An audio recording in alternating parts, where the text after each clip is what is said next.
દેશના અર્થતંત્રની હાલતથી જોડાયેલી બે મોટી ખબરો પર બજારની નજર। બીજા ત્રિમાસિકમાં જીડીપી ગ્રોથ 5.4% સાથે 7 ત્રિમાસિકમાં સૌથી નીચલા સ્તર પર પહોંચી। જોકે નવેમ્બરમાં જીએસટી કલેક્શન 8.2% વધી 1.82 લાખ કરોડ રૂપિયા થયું, પરંતુ પાછલા મહિનાની સામે 3.5%નો ઘટાડો। ભારતીય બજાર માટે આજે સંકેતો મિશ્ર। એફઆઈએસે કેશમાં સતત બીજા દિવસે કરી મોટી વેચવાલી। ગિફ્ટ નિફ્ટીમાં મામૂલી તેજી। શુક્રવારે અમેરિકી બજારમાં આશરે 1% સુધીની તેજી।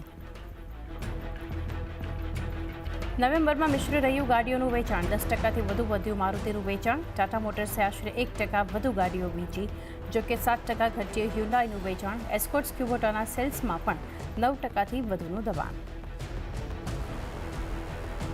તો નવેમ્બરમાં ટુ વ્હીલરનું વેચાણ પણ રહ્યું મિક્સ્ડ। હીરો મોટોનું વેચાણ 6%થી વધારે ઘટ્યું, ત્યાં જે ટીવીએસ મોટરનું વેચાણ અનુમાનથી સારું 10%થી વધુ વેચી ગાડીઓ। રોયલ એનફિલ્ડનું પણ વેચાણ 2% વધ્યું। બીએસસી બાદ એનએસસીએ પણ ઇન્ડેક્સમાં બધા સોદાની એક્સપાયરી દિવસમાં કર્યો બદલાવ। હવે નિફ્ટીની સાથે જ મહિનાના છેલ્લા ગુરુવારે થશે Nifty bank, fin Nifty, mid cap Nifty, Nifty next 50ની મંથલી એક્સપાયરી। આ જાન્યુઆરી 1 જાન્યુઆરીથી લાગુ થશે બધા બદલાવ। અને મહારાષ્ટ્રમાં 5 ડિસેમ્બરે થશે શપથ ગ્રહણ। પીએમ મોદી પણ થશે સામેલ।